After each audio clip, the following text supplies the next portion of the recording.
హరీష్ రావు గారు cheat chat చేసుకుంటూ మన ముఖ్యమంత్రి రేవంత్ రెడ్డి గారి మీద అనేక ఆరోపణలు చేశారు. ఒకటి, అసెంబ్లీ కీలక చర్చల సమయంలో ముఖ్యమంత్రి గారు ఇన్వాల్వ్మెంట్ అయి సడన్గా వచ్చి ఏదేదో మాట్లాడుతూ ఉన్నారు,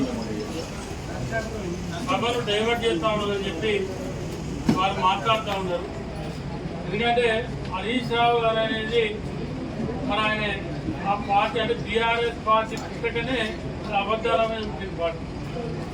మరి హరీష్ రావు గారు కానీ వాళ్ళకు సంబంధించిన నాయకులు కానీ వాళ్ళు మాట్లాడేది ప్రతిదీ ఫస్ట్ అబద్ధం మాట్లాడినాకనే ఒక 10 అబద్ధాలు ఆడితే వాళ్ళు ఒకటి నిజం మాట్లాడుతున్నారు. ఇవాళ ఎలక్ట్రిసిటీ విద్యుత్ మీద చర్చ జరిగేటప్పుడు మరి ముఖ్యమంత్రి రేవంత్ రెడ్డి గారు సభల్నే ఉన్నారు.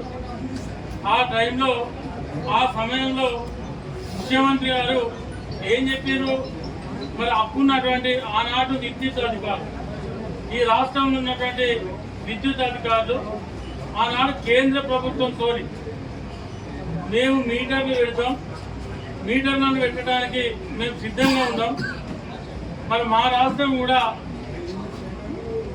సంసిద్ధత వ్యక్తం చేస్తా ఉన్నామని చెప్పి ఆనాడు ఇక్కడటువంటి అధికారులతో ఇక్కడ బీఆర్ఎస్ ప్రభుత్వం కేసీఆర్ గారు మరి కేంద్ర విద్యుత్తోని ఆనాడు ఒప్పందం చేసుకోవడం జరిగింది.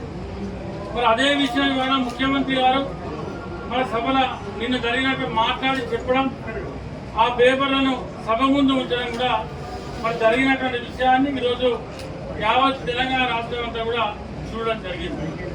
అదే కాకుండా ఇవాళ మేడిగడ్డకు సంబంధించి సుందిల్ల కానీ అన్నారం కానీ ఆ 3 బ్యారేజీలు మరి ఇవాళ నేషనల్ డ్యామ్ అథారిటీ వాళ్ళు మరి ఆనాడు అక్టోబర్ 1వ తారీఖు రోజున మేడిగడ్డ ప్రజలు వచ్చి గ్రాహకులు వచ్చి సుందిల్ల కానీ అన్నారం కానీ బొంగలు ఏర్పడి నీళ్లు లీకేజ్ అవుతూ ఉంటే మరి అప్పుడు